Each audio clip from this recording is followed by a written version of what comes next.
Welcome back to Don't Take My Word For It.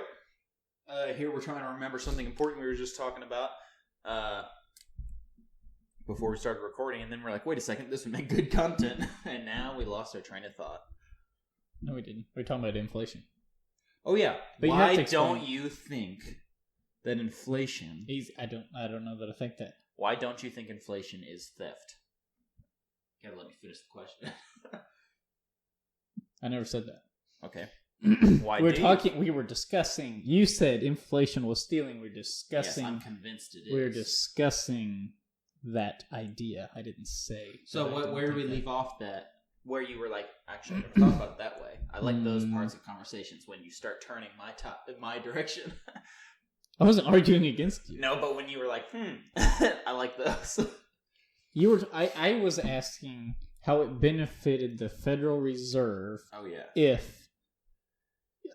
If inflation is stealing, yeah, how does the Federal Reserve benefit from that? Probably because the argument was that inflation and counterfeiting are the same thing, just one's legalized. And a counterfeiting, printing, if I printed $1 million right now, I could buy an iPhone for the same price. It doesn't immediately change it. So that's where the counterfeiter would benefit. And then I was like, I was coming around to that idea because let's say I was Bill Gates or whoever, and I wanted to change my my liquid money, cash, for an asset. But I didn't have the capital or the money to do it. And I was, let's say I was in control of the Federal Reserve or whatever. I could have that money printed, which drives people to go buy things, right? Wait. Okay. Okay, continue. Like what they did with stimulus. Like if everybody gets a big check, it kicks the economy off. Right? So if they print money, more people go spend money.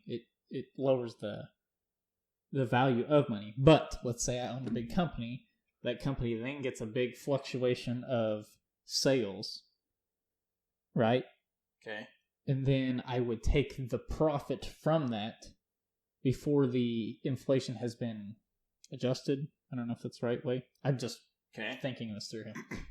And then I would go invest it in a hard asset like real estate or something that would appreciate with the inflation and get the cash flow from it later. So that way I could see it as stealing.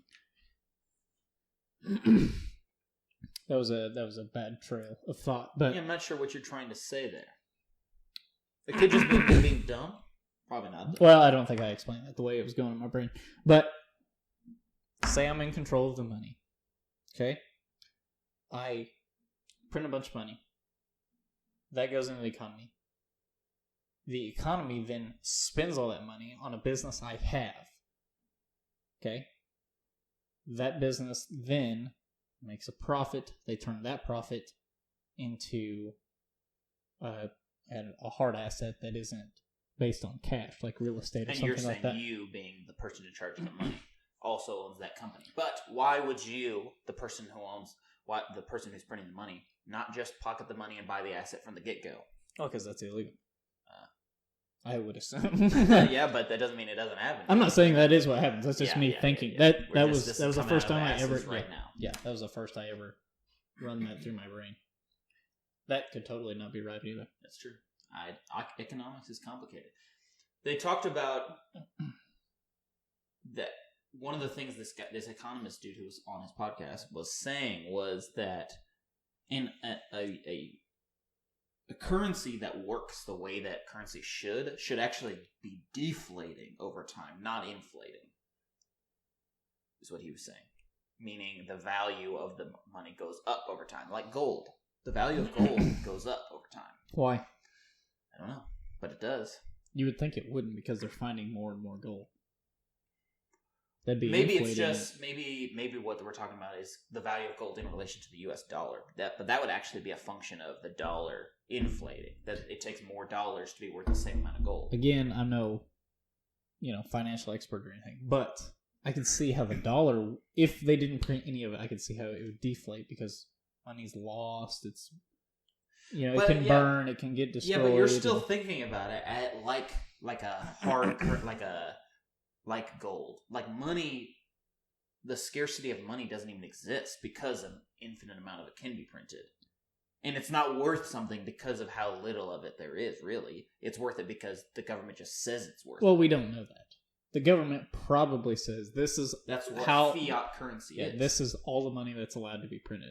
That's probably a thing. I don't know, because more money is just printed all the time. And that nothing says they don't change that number. He was talking about what that's why one of the benefits of Bitcoin versus another ones. He said because written hard into the code of Bitcoin is that there's a cap of about 21 million Bitcoin. That there will not be a more Bitcoin, but that money doesn't have that. Is what they're saying. Unless the owner of Bitcoin... There isn't. That's the problem. There is no centralized Bitcoin financier or manager. That doesn't exist.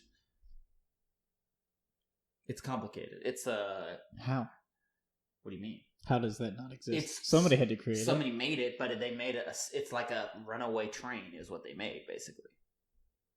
And you don't think they have control of changing that? No, I don't think so. I mean, I could be wrong, but that as far as I can tell, sounds too good to be true. No, I don't know. Okay, there are ways that we could think, like, nobody that exists with gold. There isn't Well, the hard thing about gold is you have to go and find it. And that's why it has value, and that's why Bitcoin has value too. You have to do work. You have to find it computationally. Is how Bitcoin works. I'm not educated enough on Bitcoin to really argue what I'm saying with is that's you on that. part of the reason gold has value. True, but I'm saying if it's a computer-made thing, some cyber guy can't just make more Bitcoin.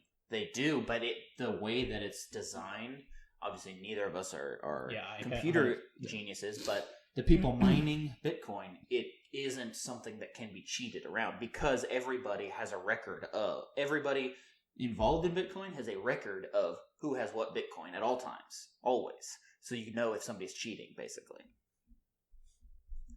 I don't really. It's called a blockchain. You should look at it. Yeah, a little bit. I have a little bit, but it doesn't make sense to me. Yeah, just I didn't think about it much until like that episode.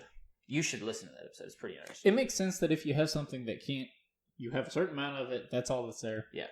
He said there was like 4 requirements that make something a good currency. One of them was, what's the word? It starts with a D. That it can be split up. What's the word? Say that again. That it can be split up into many parts. What? It starts with a D. Money? Just something. Divide? Yeah, maybe. Some dividend? Division? I don't know. Something. Anyways, that it can be divided up into many parts. That's one of the things. Because, like, if you have a brick of gold, but you just want to buy coffee. Like, you mean like a stock whenever they split stocks? Sure, yeah, similar thing. But, like, what they're saying is that's one of the important things that one of the important qualities some currency has to have is that, like, if you had a brick of gold, doesn't do you any good when you just want to buy coffee. You know what I mean? Mm-hmm. It needs to be able to be split up into many parts. Like the US dollar can be split up into 50 cents, 25 cents, a penny, whatever. Bitcoin also, a lot of people didn't know it. I didn't know it until I listened to the podcast. They said right now Bitcoin can be split up into about 100 million parts, and there's a special name for it, but I don't know what it is. And if ever it deflated to the point where that wasn't even enough, it could be split up further. Another one they said was there has to be a finite supply of the thing for it to be a good currency. Otherwise, inflation happens and you lose that real value from your personal property because the value gets taken away from you. Basically, I don't remember what the other two are. I can only see, and I could totally be wrong because I don't know, but I think how you get yourself away from any sort of danger from inflation is you put it into some real asset. Yeah. Because that's what cash is the only thing that inflation can really hurt, I think. Maybe, yeah. I don't know. But that's what he was saying was... I mean, cash, the problem and stocks with it and is stuff that like that. In the economy, when inflation is happening, people are less likely, for some reason, to invest in long-term assets, is what they were saying. I don't really remember why. Like I said, I'm only halfway through that 3.5-hour episode, so... I feel like this is a difficult subject to have because we are very educated on it. Yeah, we're not educated on either one. But I mean, it's a fun conversation to have. Like neither one of us are economists. Yeah. Or neither one of us really know much about Bitcoin, so we're just kind of guessing on guesses. Yeah. But I don't know. I watched a episode with Brad Lee and Grant Cardone's brother. I forget his name. He has a twin brother. I didn't know if you knew that or not. Yeah, the guy who just looks bad. Yeah, he looks like a 70-year-old man compared to Grant. But he just looks like an old version of Grant Cardone. Yeah, he was talking about the oldest currencies in the world, and the United States dollar is one of them. Yeah, like the top two, and it's 270 years old. That's crazy. Because before that I was like, oh, the American dollar, it'll be here forever, and then he says that, and it's like, I have heard we're the oldest, or one of the oldest currencies in the world. If that really is true. But is it just? It's just because throughout human history, it was really in the last 50 years that like countries stopped taking over other countries and like rewriting the ways that governments were run. Mm-hmm. I think he said it was the pound. British pound. The pound sterling. Okay, that would make sense. They've been around. Wait, this is just currencies. The British pound is the oldest currency in the world. Yeah. And then the Russian ruble is the second. Ruble. Interesting. Okay, so that wasn't right. The American dollar was not number 2. Okay. Interesting. Well, I don't like that Brad Lee guy, so... I don't know why you don't like. He's a dickhead, and I don't like people who just talk like dickheads. Even if it's just for show, it's annoying. Yeah, he's I'm a dickhead. Yeah, that was kind of you being a dickhead right there.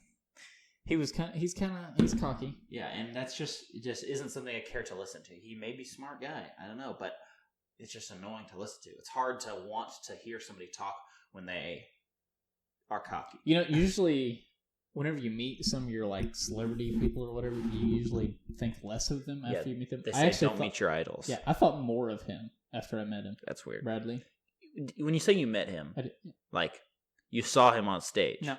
Did you shake his hand? Yeah. Okay, well that counts. Yeah. Do you think he would remember you? No. I mean, he probably saw 10,000 people that day. But we did have a little bit of conversation. We're not buddies. Like Bradley, hey, I don't like you, but let's get you on the podcast because I bet that would drive the views. You just don't like him because he's just cocky. That's all. Is it cocky or confident? They're different. They're confident, humble people, like Kobe Bryant. He's dead now, but like Barack Obama, He's pretty cocky too. Cocky? Not Obama. Oh, I was like, what? No. Obama's a good example. He's confident. He's a confident, humble. He talks to people respectfully. He was in charge of one of the most powerful countries in the world and didn't shove it down every other country's throat. You know what I mean? Okay. But me, for example, confident and humble. You're neither one.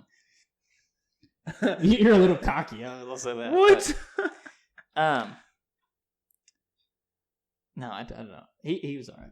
Who? I think it's also it's probably because he knows that it gets attention. I know that's why. I know, and I said that to the camera. It's on record. I said it may just be for show because it's good for views, but it's hard to want to listen to nonetheless. Sure. I don't listen to his podcast really. I've seen some of his clips on. There's a rabbit hole I went down a while ago of sales tips on TikTok, and I saw him a lot on there. He is good at sales. He's really good at But sales. he was saying really fucky things that like just where it seemed sleazy and I didn't want to listen to. Like what?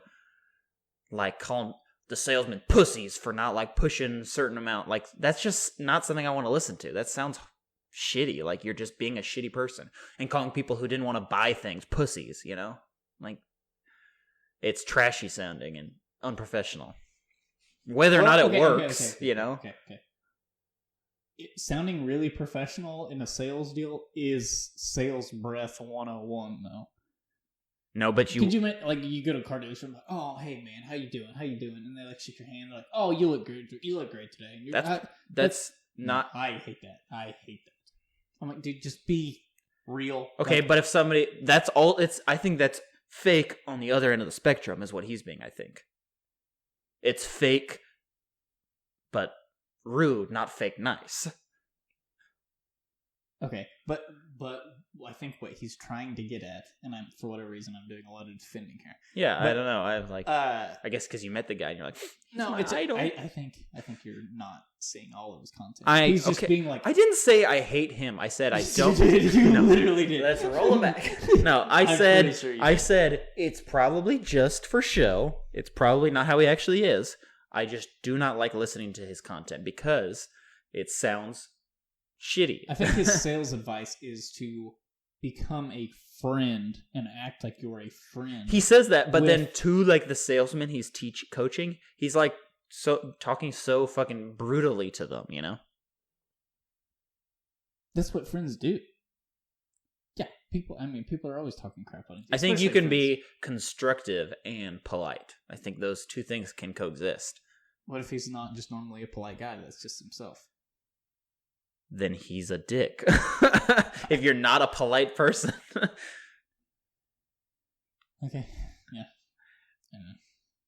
That doesn't mean he's bad at sales. It just means I don't care to listen to him. I don't think it makes it a bad person. That's being a dick. You don't think makes you a bad person? Well, what does make you a bad person? What makes you a bad person?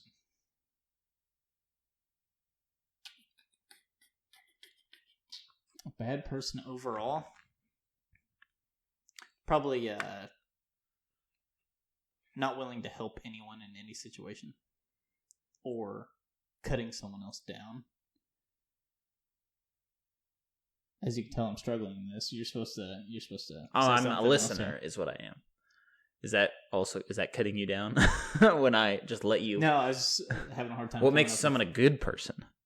See, I've noticed this is what I think it's part of why I'm kind of lazy, but I think I've noticed I'm a lot better at trying to entice people to come up with things on their own than I am at doing it myself. That's why I think it would be fun to try and be a coach, even though I'm not that good of a business man. But being a business coach sounds fun, if that makes any sense. Okay. Because I like trying to jog people into thinking about things. That's fun for me. Okay, fine. Well, tell me what I should do on my rental business. Okay. What are the problems you think you have in it right now? Like, what's going on with it? What are the pros and the cons? Where are you at, and where do you want to be? And why do you want to be there? Sorry, one thing at a time. Where are you at? Paint me a picture of what your business looks like right now. What my business looks like right now. Why do you repeat it back the same way? That way I can think about the question more. You can just take some silence. You don't have to fill it with sound. Maybe it's more clarifying if I repeat the question and answer it. Okay, it might be. Wouldn't be for me, but okay, go ahead. Okay. I have 4 rental properties. That's where I'm at right now. That was the answer to the first question. Okay. Where do you want it to be in 5 years' time? Well, I think the question should be, what do you want from the rental? Yeah, well, that was coming later on. Well, you should ask them first. No, the question would have been, that's where I get people to, that's where you're supposed to be gotten to realize you weren't thinking about it the right way, is you tell me where you want, and then we find out why you wanted it that way. And we find out what you really wanted. Well, where I would like it is to be doing several $1 million a year in recurring revenue. Okay. Two-part question. Why do you think you want several $1 million revenue? And then also, how do you plan on getting there? Because my idea of a good life for me is to be able to travel with whoever I want, wherever I want, whenever I want. And what is it about traveling wherever you want, with whoever you want, and whenever you want that is enticing to you? Why? It's just, freedom overall. I think that, yeah, I want the freedom to be able to do whatever I want. And why do you want freedom to do whatever you want? Because I don't like being told what to do. Got it. Trying to see if I can dissect that down any further. Okay. That's that book that I was talking to you about. That's why I found the book so interesting, because this is what she does in it. She talks I forget about, what was it called? It was called Ask for More. It was by Alex something. I don't remember her last name. Hormozy? Alexandra. That's her name. It was a woman.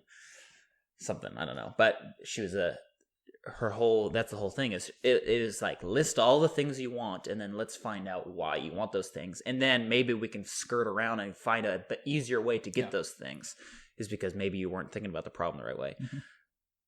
So having Well, freedom, Okay. that seems like maybe I can't get that down any further than that. It sounds like you're a terrible coach. No, that's not what I meant. I mean, I'm thinking that's the base. Well, thanks for the money. No, You're freedom. screwed. No. I was trying to get down to why this thing is this, and then the base desire or want that you have. The next question, I'd be like, well, why do you? What's the problem with being told what to do? That'd be the next question, I would think. But I feel like I'm interviewing myself. Well, sure, that's called introspection. Whatever. Why do you want freedom? Fuck, I can't think of words today. I'm almost like you. I can't think of... It's frustrating. In contrast, why don't you want to be told what to do? I don't know. I just feel like whenever people in general tell you to do something, you're more likely not to do it for some reason. I don't know if it's probably a psychological thing or something like that. Because everything's a psychological thing when you really. If somebody's like, "Hey, can you go over there and get me that pencil?" You're like, "Oh yeah, sure, I'll get that." But if you're like, "Give me that pencil," it's you resist. You talk about that with some people we know. Yeah. Sometimes like it really gets into your skin. Yeah, I won't do it. I will not do it. Not saying that. I mean, I guess we're even if it's a good idea, even if the thing that they told you to do is should be done and will benefit, if they just tell you it in the wrong way, you're not going to do it. Yeah. So if I was like, if I told you that kid. Yeah, no, or if I was like a time traveler and I knew what the winning lottery numbers were, I was like, you fucking bitch, go to the gas station and buy this lottery ticket with these numbers on it. You wouldn't? Would you do it? Would you do that? Well, I feel like you'd have to prove that you were from. Anyway, I don't think we're not on the conversation. Anyways, yeah. I think the freedom thing, that sounds like the base desire. I say that. Okay. But I don't know if that's exactly true, because my actions don't exactly... Do tell. Elaborate. What am I looking for? My actions don't exactly say that I'm wanting to do Demonstrate. That. Because I have a truck payment, and I have responsibilities that I have bestowed upon myself. Yeah, but you made those choices. Yeah. But... you're still not being told what to do directly. No, but that sort of thing would take away a little bit of freedom. Yeah. Because absolute freedom doesn't exist, probably. No. So you still can't... Just being able to do whatever I want, whenever I want. I think maybe that's it. Yeah. Okay. And you believe that several $100 million in revenue or in income... that would be nice. I thought you said I said several $1 million. I thought you said several $100 million would be great a year. Sure. Let's see. Why would, let's say, $10 million a year get you freedom? Okay. Explain to me how we got the $10 million a year. You just said is this recurring? You said that this is how that's where you see your business in 5 years. No, I didn't. That's where you said you wanted to be in 5 years. Because that was my secondary question, I think. But we were talking about real estate to begin with. So, is it through real estate? I don't know. I started by asking I started by asking what the state of your business is right now and where you think it will or where you want it to be in the future, and that's where that number came up from. And then I went backwards from that of why you want that. Yeah, but that's why I asked you. I was like, the question I said second was, should it be in real estate? Should that money be in real estate? Should the recurring revenue come from real estate? Well, that's where we haven't got there yet. Right now, that's the only plan you have for it, right? Well, that and this. I hope you get it because we're 50-50 partners. Yeah. So recurring revenue is ultimately the goal because it's a house of cards if you work for your income. What do you mean? It's a house of cards because, let's say I'm a contractor or something, and let's change that because I guess you could sub out people. But let's say I You work at McDonald's. Yeah, sure. I work at McDonald's and I break my leg. Okay. No more money. I can't. Well, I can't go to work for whatever reason because I get sick or something like that. If you can't work, then you're screwed. Like you can't pay medical bills. You can't afford to stay at home. You can't eat. You can't do any of that. So I guess it's kind of like I want the recurring revenue for the security of not having to work if I can't work. I love to work, but if I couldn't work, I want the money still coming in. So basically, you don't want to have to trade time anymore for the money. Because that's what it is when you can't give your time, you can't get the money if you're working for it. I don't think obviously you don't want to trade time for... But that's what working is. That's what working is. It's and if you can't give that time, then you can't get the money. I want to have traded some time for the money I have received, but the things I bought with the money I traded my time for, I want them to pay me without me putting any more time into them. Yeah. So that's once you're past the initial start, you want the money to not come from a time investment. Yeah. But you can't. Yeah, obviously, but it's not really useful to go back as far as you can to what led to what to led what to, So that's what you want. You want the security of recurring revenue, and without me having to be there. Yeah, sure. For me, it's not so much about security; it's about the time aspect of it. Is I want the time to not be linked to the income. You know what I mean? Yeah, I because totally that's the ultimate currency is time. There is no better currency than time. But there's no true thing as passive income. Like if you wanna get a rental check every month from a piece of real estate, like you had to go find the real estate, you had to fix up the real estate, you had to find a property manager and all that, and then it pays you, but then it has to be maintenance, and you still get phone calls and stuff on it. Like there's no true thing as passive income. Okay, so you just want to minimize the work you have to do. And that makes sense. That's I mean, and actually I think Tom Bailey was talking about that in an episode, that's what the base of all entrepreneurs is to just be more efficient with the time to money ratio or the work to money ratio, is trying to increase the money and decrease the time or work. That's the base of all entrepreneurship. Which is an interesting concept because it's not like I want to quit working.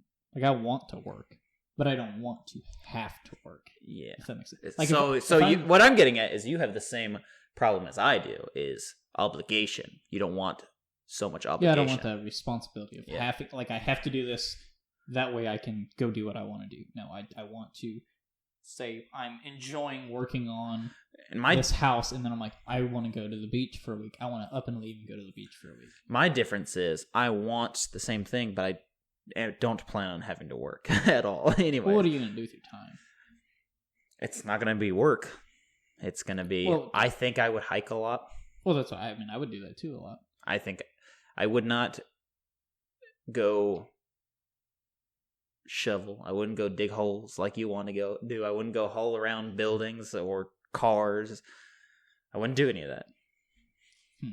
I would do things for myself. That's it, basically. Well, but I enjoy those things. Yeah. So why do I wonder why you do enjoy those things? I don't know. Does that make you better than me? Yes. Why? Maybe.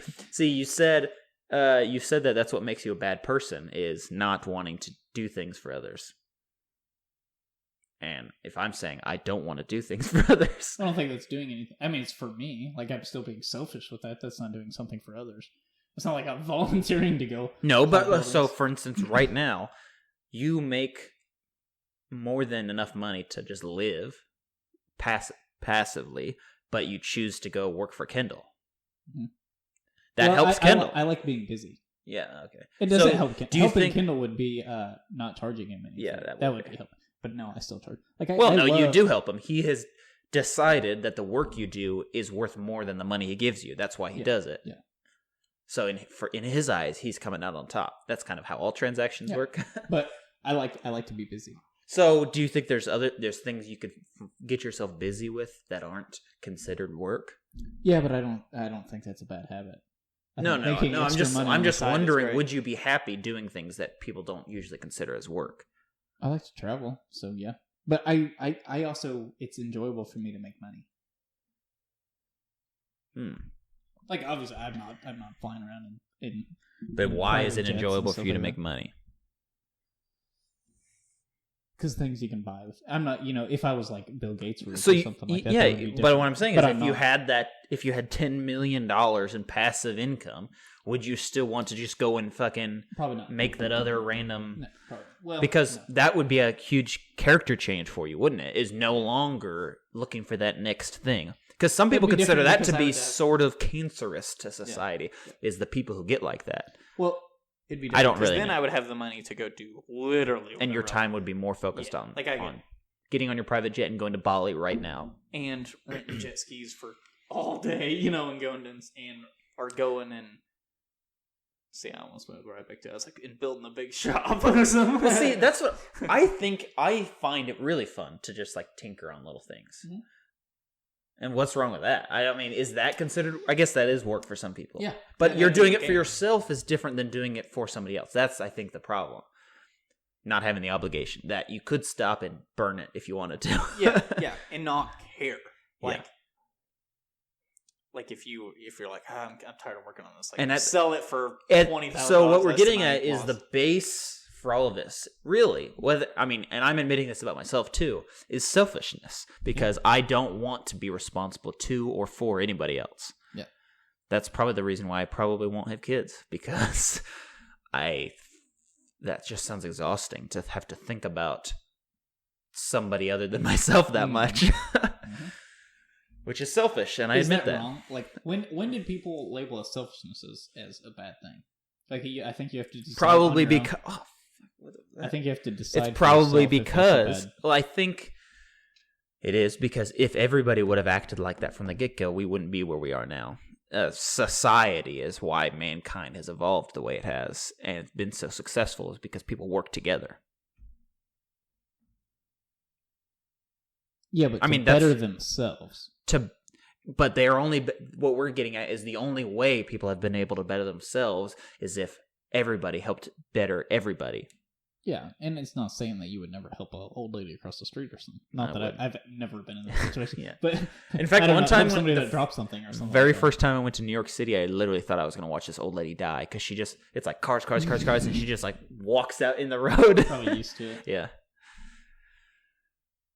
So it's just what you should do with your business now that we found out what your basest desire is. Your basest desire is freedom and the choice to work. Okay. Freedom of choice. Sure. So basically, Roe versus Wade. Just kidding. Let's see what you should do with your business. Yeah, you're supposed to be a business coach here, so. Interesting. Maybe my business coaching thing is the hourly, and I'm just gonna walk people around and be like, "We'll talk about that next week." Yeah. What you should do. So you have 4 properties. Yeah. As of right now, only 2 are generating income. Because I just bought the other 2. Yeah. Okay. So what? Don't make excuses. That wasn't. It is an excuse. Okay.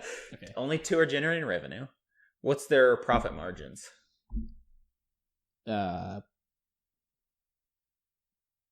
One of them is 100%. No. It has insurance and taxes. Okay. That's why I was hesitating. Hold on, I can get out a calculator if that would help. Oh, I can tell you what. I make 36% a year on the house. Okay. And then the land? It was 28%, if I remember right. I should know this. I don't really know why I asked for those numbers. Trying to think of where to go from here. How did you... Okay, wait. How are you only making 36% on that house? A year. Yeah. 36% of what? What I paid for it. Yeah, right? so at what point do you stop thinking of, like, at what point do you consider that? I make a 36% return on my money every year. What we're talking about is revenue right now. What it costs you a year. That house pays me, I think it was $12,600 a year. And so it costs you what a year? With taxes, I got $500. I mean, there's a whole chart for this, maintenance and stuff like that. But, taxes are like $500. Insurance is $70 a month, so 70. 570. Oh wait, I see what you're saying. I don't know what that is. 7 times 12. I don't know what that is. 70 times 12 is $840 a year. Plus, you said what? Plus $550 in taxes. And then you would, I don't know, another $1,000 in maintenance probably. So that's what you get. Estimate. Let's round it up to $2,400 is your yearly cost. I profit $10,000 a year on that house, plus the appreciation of the real estate. So that's a cash flow. I give $40,000 for the house, so it'll take me 4 years to double. Now you've owned the house for more than that, so that's what it gets complicated because you paid it off already. But what I'm trying to think of was, technically, I have never paid $1. Yes, I have because I put more towards the rent, but you paid the mortgage on it. Whenever we lived, you also had a down payment and among others. Yeah. So technically, I do have money. I've probably got all my money back out of it by now. So, but what we're looking for right now is what your recurring revenue is. So we're talking about cash flow. Yeah. So that is your cash flow yearly on that house. Yeah. Profit. What about on the land? So you're going to be... Are we really going to go over all my stuff on that? This is the only other one. They can't see the numbers. Well, we've been talking about it. That's true. Wah, wah, wah, wah, wah. I'm just kidding. So what we're getting at is how many of these... Okay, do you plan on doing more of the same thing to get to that money, or do you have to go bigger? Because that's all about that efficiency thing, right? That's the problem. Do you got to go bigger, or do you got to go wider? Well, that's the question. To go bigger, you have to accumulate a lot of debt. You have to, or have more capital, whatever. Yeah, or pay off all the property. Now, those two properties that are paying are pretty much paid off. Yeah. Well, the one is paid off. The other one's pretty much paid off. So to have more cash flow, which I think is more important, is to pay off the other two properties I have. In that way, there's extra profit in those properties. So let's say I paid off all of those properties and I was making $8,000 a month, $8,000 or $9,000 a month profit, or minus insurance and taxes and stuff like that. That's probably the best way to go for my real estate wise, unless I was trying to build net worth versus cash flow. But I think cash flow is more important. Yeah. Because net worth, it's just a number your ego's based off of. You know what I mean? It's like you can't really use net worth for anything. Yeah, and when you have that cash flow, you still have the value of that of the house. You know what I mean? You can sell it later. To live on. And play with. Yeah. That's the idea. Like a lot of people, they want to make enough to do the things they have, and then retire and have money. I want to make all my money, or not all my money. I want to make a good chunk of money whenever I'm young and live a good life. Yeah, the whole thing. But a lot of people are like, and again, I'm young, so I have no idea. This may not work. But a lot of people, they're like, I'll just fork money over into stocks, and then whenever I'm 65, I'll cash out. Well, it's great. Yeah, you'll have a chunk of money whenever you're older, but I could buy real estate right now. And the real estate appreciates also, and it cash flows. So I can say each house pays me, once they're paid off, $1,000 a month. I now have, let's say, $10,000 a month that just comes, and I can live off that, or I can play with that money, or I can go buy other real estate. Yeah, and you can always through my entire life. So what you're saying? So you're thinking, ideally, you pay off the two properties that aren't paying you right now. Yeah, but while they have renters in it. Yeah. And then, so what do you think you would do is, after that's done, you buy another one and pay it off with renters, and then once that's paid off, do another one, so you're never in too much debt? Yeah, well, if you have to pick a spot to stop. Because let's say I have 5 homes, and they're paying me $5,000 a month or whatever.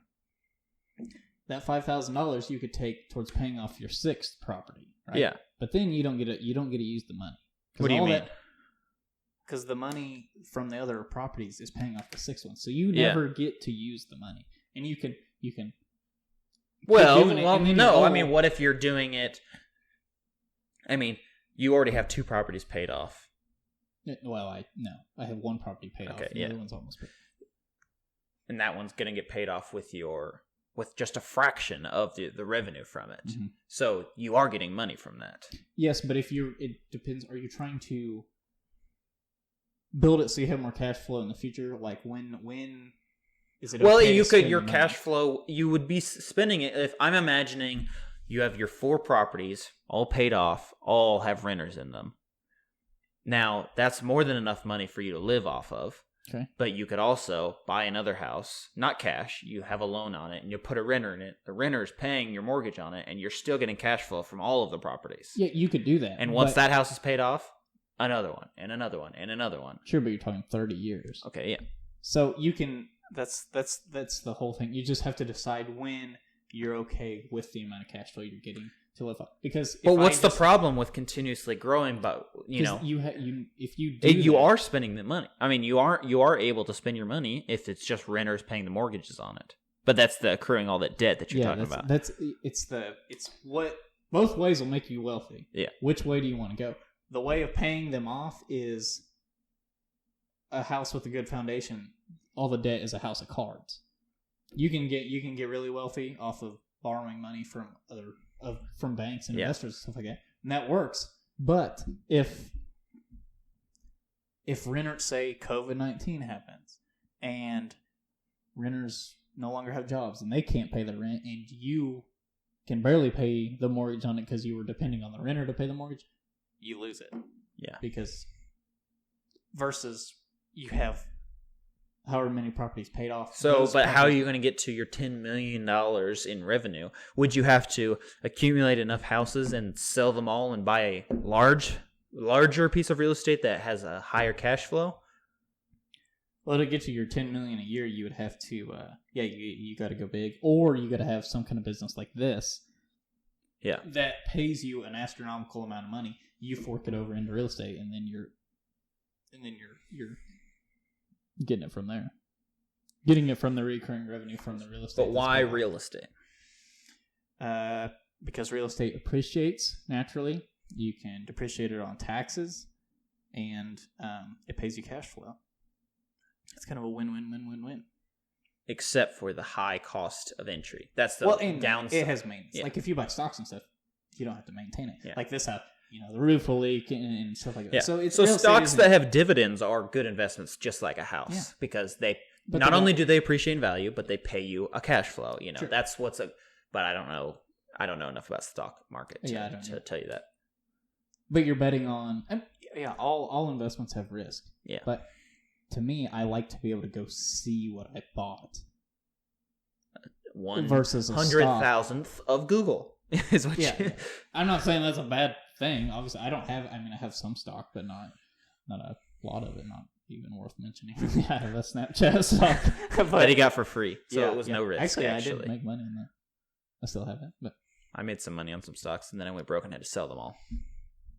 See, that's another thing. That's why, the S&P 500 sounds great. I'm sure it is great. Yeah, but it doesn't pay you until lots of time, and we're already talking about detaching the time element from the money. Yeah. So you can do it multiple ways.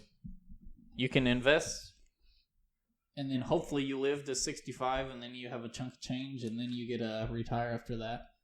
Or you can just buy something that cash flows you now and for the rest of your life. So that's to come full circle, that's my business advice to you. Keep doing what you're doing. But eventually, just explained it. But eventually, you got to cash out on all the small properties, and you have to buy something big and expensive. But that's the same problem you just came up with. You have to decide, why not? What if you want to get bigger? and you need all that money to Well, buy as a long as you large roll piece it of property. as Because long as you roll it it's- into a different property, sure. Yeah, that's what I'm saying. And because that would lower your time element further, is no more having to deal with 50 different properties. Yeah. You deal with one property that's worth the same amount as those 50. Yeah, that would work. But 'Cause that if would- you sell the house, then you got to pay. Yeah. And then once those Pay 50 taxes on it. hotels that are raking it in, and you sell all those, and you buy an airport, or so you get some huge pieces of property. But the hardest part is you just have to have. I think the You airports are federally ran or something like that Yeah, too. so- I don't really know. You have to have the cash coming in from something. Like living off of the cash flow of real estate, if it's not paid off, it's extremely difficult. Because finding the deals. Yeah, but it's not always the easiest to pay off. Like, you're in a good position right now. It's not always super easy to pay off a house with a renter. Like, you can't do that. Yeah. Typically that would take somebody 30 years Yeah. to do.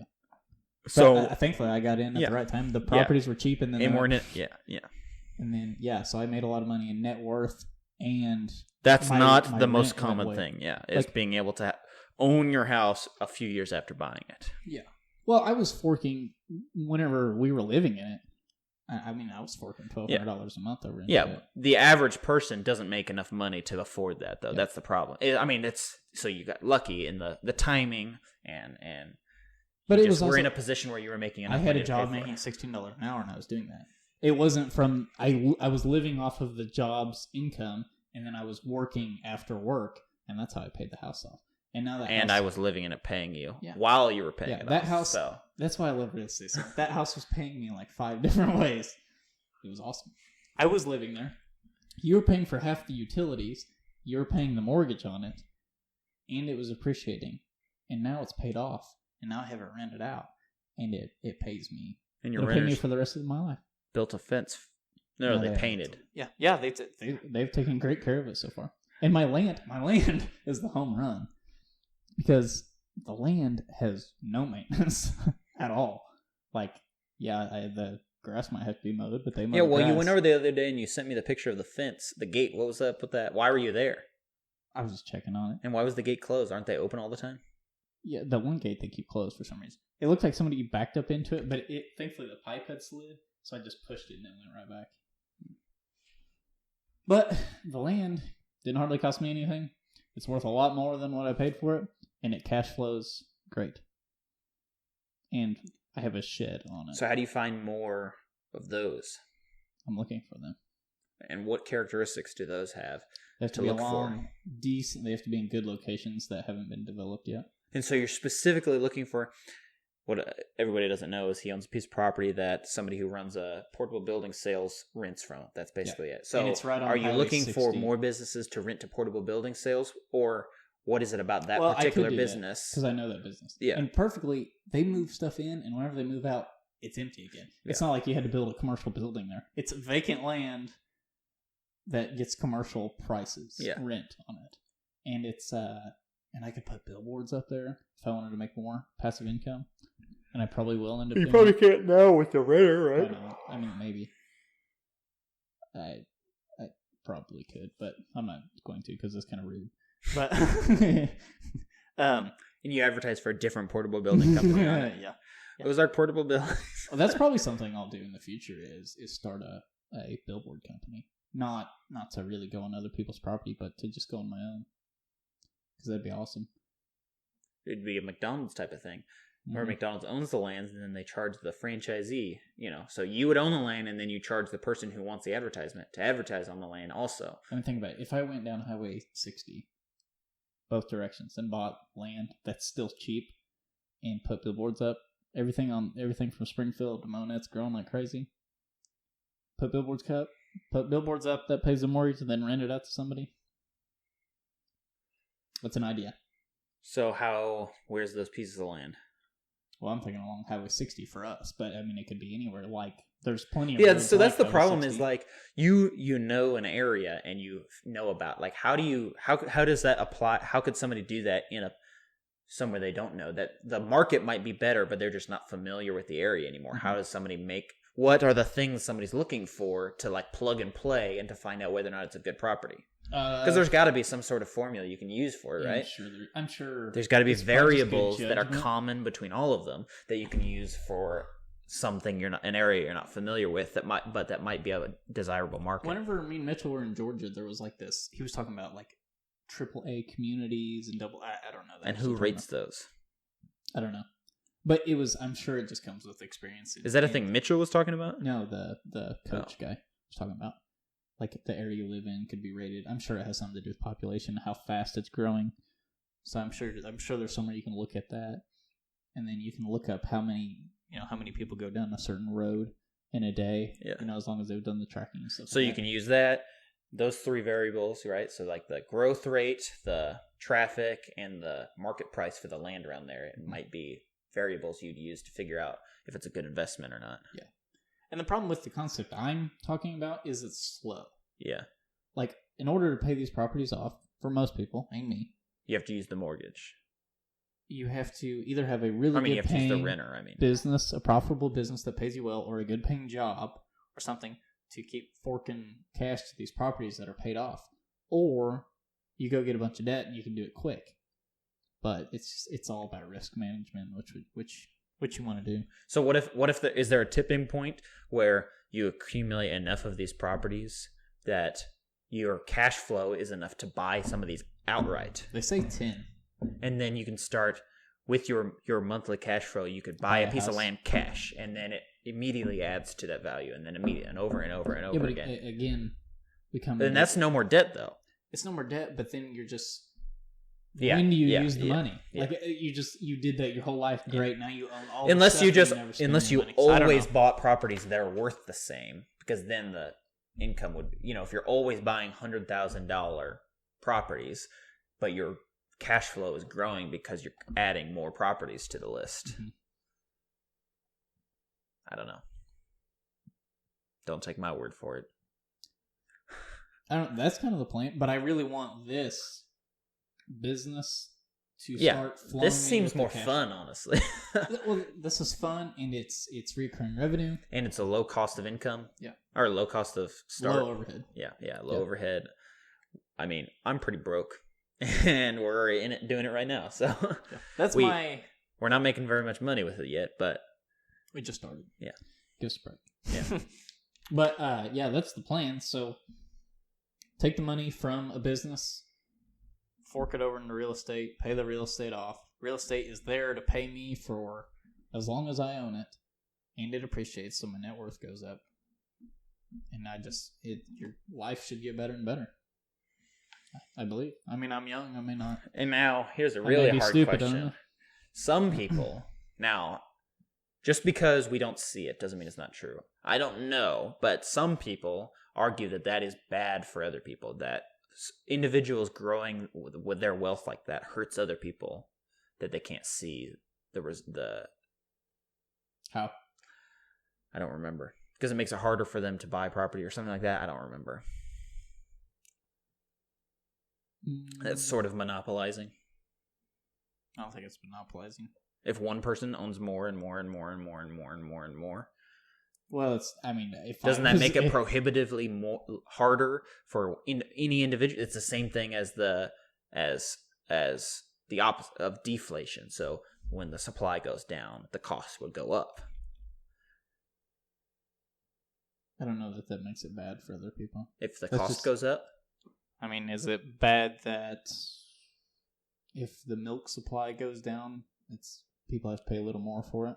What if they have to pay a lot more? And what if they don't make enough to buy more? Well, if they have to pay a lot more, that's just the person sells. Like if somebody offered me $1 million for this house, I'd sell it. But they have to pay, is what I'm getting at, you couldn't buy the milk without paying $1 million, and nobody made $1 million. Well, you wouldn't have a jug of milk if it wasn't for the capitalist that invented the milk factory and did all the work to do that.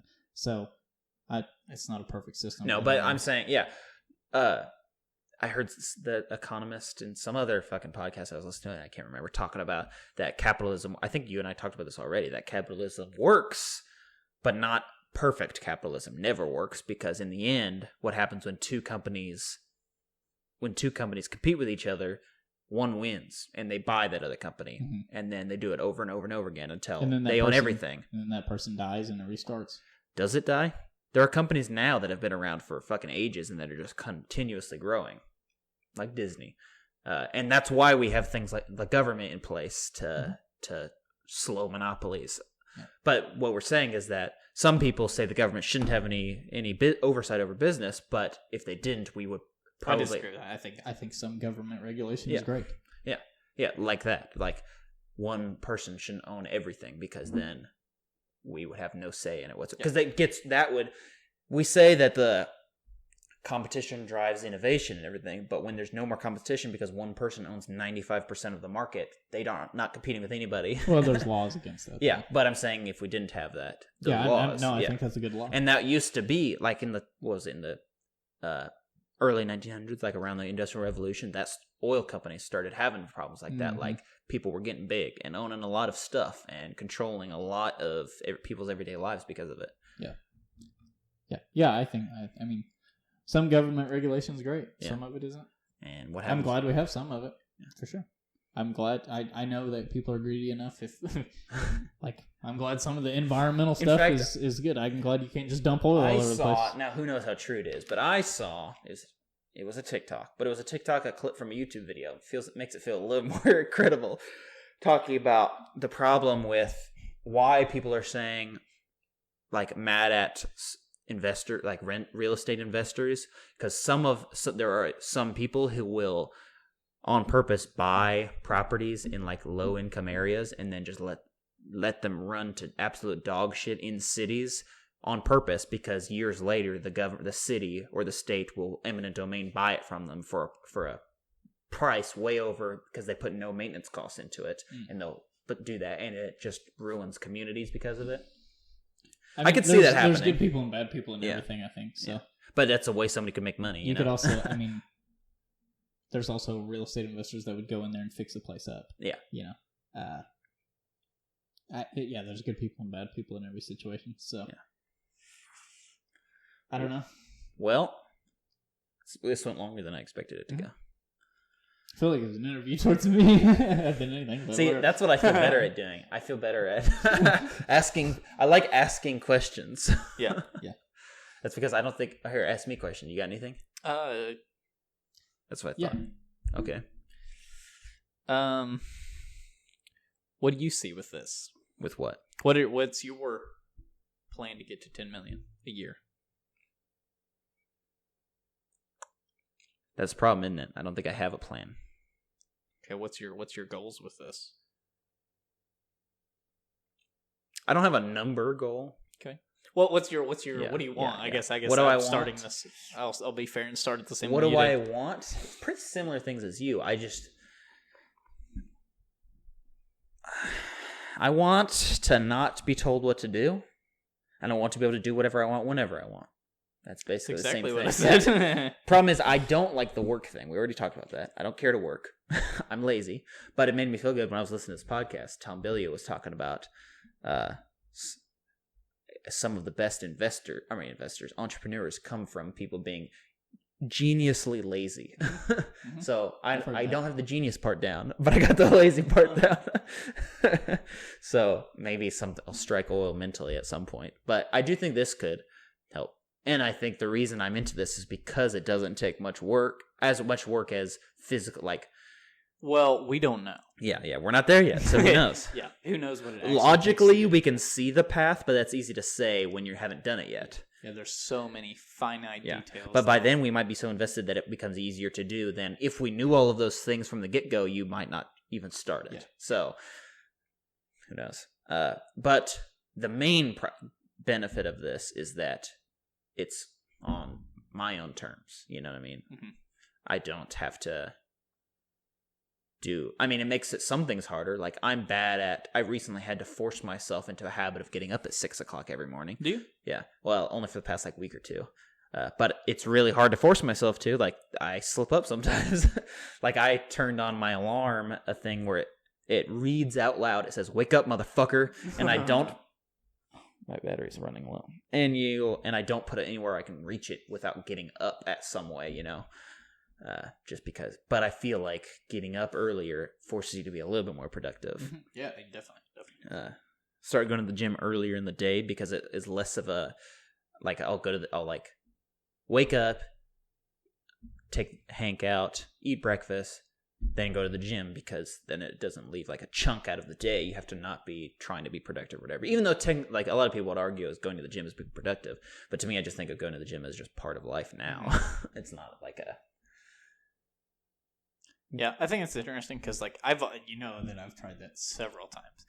Get up at 4:00 in the morning or whatever. Yeah, I don't think 4:00. That's a little. Well, I always, and this is an excuse, my going to bed time is always crazy. Like sometimes I'll be 9:00, I'll be in bed. Other times it'll be 2 in the morning. What's been helping me honestly is Morgan loves to go to bed like 9 or 10 o'clock, and I'm always with her. So we go to bed at those times, and then it makes it a little bit easier to get up at 6 o'clock or whatever. Yeah. I feel that would be. I think that's the easiest way to maybe get that habit going. Yeah, is have somebody else do it for you. That's really what it is. That and going to bed. Like if you go to bed at a certain obviously, time, because I don't care what you do, you cannot skimp out on sleep. Yeah. No matter what you do, you got to get sleep. People can't operate. Really, like there are plenty of psychologists. Like I know there are lots of entrepreneurs who say they get 4 hours of sleep every night are fine. But most people who do the science on it say you're going to suffer consequences if you get under 8 hours of sleep. When you never know. Like reality from what you might actually say on this podcast or something like that is just not that you're trying to lie or something. It just might not be exactly true to what you do every day. Yeah. Just like I'm sure Elon Musk has said multiple times he gets 6 hours of sleep a night, and he might, but he may have done that for and there are plenty last of month, and he's just kind of in his brain. He's thought that just getting enough sleep helps a lot. Of the only thing getting a lot of sleep hurts is having time during the day. That's the only thing. But it helps your health in a million different ways, Like I said, I starting to cut. When I was reading about the things you got to do, one of the biggest things I saw the most was drink a lot of water, get a lot of sleep. Those are like almost as important as not eating a bunch of fat. Yeah. Sleep helps fucking everything. Where were we at? We were talking about how to get this thing. Oh yeah, or where you wanted to be in 5 years. Just a recurring. When I pull a number out of my ass, I don't know how important it is, but when I think of having, I know it's not huge, but if I could just have $10,000 a month come from this thing, that I'm, that's profit. That is enough money to do almost whatever you want. Like I don't have as much ambition for buying a private jet and doing crazy things like that. Well, if you have $10,000 a month recurring revenue, you're set. Yeah. Now it's not as passive. Like we'd have to keep doing this, and we'd have to do all that. But this doesn't feel as prohibitive in my mind as a job does. Even a job that made $10,000 a month. Yeah. So. Well, and think about it. And I guess if you're not ambitious to do it or whatever, it didn't matter. But if you're making $10,000 a month off this, you're throwing it over into real estate, and that's just it's going to keep paying. Yeah, the real estate would provide the security, because this, like a job, if you stopped, it would stop. The money would stop. And who knows? This podcasting thing may be a hot trend for another 2 or 3 years. Yeah, and it might not. Ours might not even. Well, that's what brings to the next thing that you should be asking me is the plan. How do you get to that point in this? Okay. Now I'm just pulling this out of my ass because I feel like we're flying by the seat of our pants on this whole thing, the whole podcasting thing, right? Okay. Post a lot and get as many eyes as possible, and that's the hard, slow part. Just like how they say making your first $1 million is the hardest part. 100,000. Really? Yeah. You don't think the first $1 million is harder than the 10th million? They say, and I believe it's 100,000, is because then at the 100,000 you now have access to enough money to delegate and to hire people. That way, and that's what would make this fucking easier too. Oh, think about it. If we had $100,000 sitting in a bank account for this, we absolutely could have a video guy. Yeah. And then we could produce so many more podcasts. Yeah. So which increases the eyes we get on our shit, and the stress that you would be relieved from, like just having that money sitting in an account versus, like, I gotta so call this instead of dreaming about it, how do we get there from this? Or do we have to get it elsewhere first? Well, I think at first we're going to have to either, keep doing what we're doing and it's just going to be slow, or wait, keep doing what we're doing as our trading time for money. Yeah, and fork that money over into this, and then over time, yes, it'll grow slow and slow unless we get lucky and we have some viral video. Yeah, which is possible. Yeah, it's not good to depend on that possibility. And in 5 years, it probably will happen. But we can grow. There's a meme on Facebook I see all the time, and it's these two guys sitting next to each other, and there's ladders up against the wall, and the one guy's he's got they have different gaps in it. Yeah, and he's like reaching. Whereas the guy who's got a whole bunch of he's getting there. Yeah, which I've brought this up to you before, and you're like, I don't think that's true. When I said Maybe. It's easier to get to things like. I don't think we're talking about money. I think actually what we've talked about it was about exercise and getting in shape. And I was talking about you're so much more likely to actually get where you're going if you just focus on small steps first and you have countered that before. Well, I don't do good with, your argument was like, go to the gym 3 times a week or something like that versus 5 days a week, whatever it was. For me personally, I have to burn the boats for me to get to do anything. But you have tried. Well, I don't think that's a thing that's physically possible to burn the boat. You can't burn the boat on going somewhere 5 days a week. How would you? It's better for me to decide I'm going to do it. But how are you still thinking that when you have decided multiple times that you're going to be the person that goes to the gym all the time and you don't? Well, I would say how do you still believe that? No. Well, it's not just with the gym. I do it with other things. Okay, well, maybe you should be realizing that it doesn't work for everything. It works for some things. It doesn't work for everything. Like the gym doesn't sound like the problem. Like what boat are you burning to go to make yourself go to the gym? Let's change it to like a diet or something. It's like I want to stop eating junk food. For me, I'm just like I'm not eating junk food. Okay, that's burning the boats. Not I'll not have as much cake. That's kind of the step. But I think it's a gradient of things that can work for that and things that can't. Like a lot of people will say that if you're an addict, like addicts, when they say that they're going to wean off of things, it never works, that they have to do that. But then some things work better when you ease yourself into it. Like one of the tactics for waking up earlier is by waking up a little bit earlier every day until you're at where you need to be. That's a tactic. Because think of how much harder it is to wake up at 7 o'clock one day and then wake up at 5 o'clock the next day. That's a huge difference. But if every day, or let's say every week, you set your alarm 5 minutes earlier, you're not even going to notice it by the time it gets to. I think it depends on the person. Oh, it depends on the person and the goal you're trying to reach, probably. A good way to make sure you make progress is do a small step every day to get to that's my mindset of it. Is you're doing it basically scientifically. You're guaranteeing progress. That's like at the gym, what most bodybuilders know, it's a slow, boring process. To guarantee progress is that every time I go to the gym, I'm either doing 5 or 10 pounds more, or I'm doing 1 or 2 reps more. Like not a lot more, but every time it's a little bit more. And then before you know it, you're a lot more than what you were a year ago. Yeah, but for me, it's like I could say the same for a house. Like, yeah, I could keep saving money until I could buy these houses for cash, or I can go to the bank, get a loan. That payment comes due every month. And it's like, I have to have that. Yeah, well, that would work in that scenario where there's something forcing you. But other scenarios, it's only your willpower forcing you. Yeah, which is hard. And that's where the small steps, I think, come into play.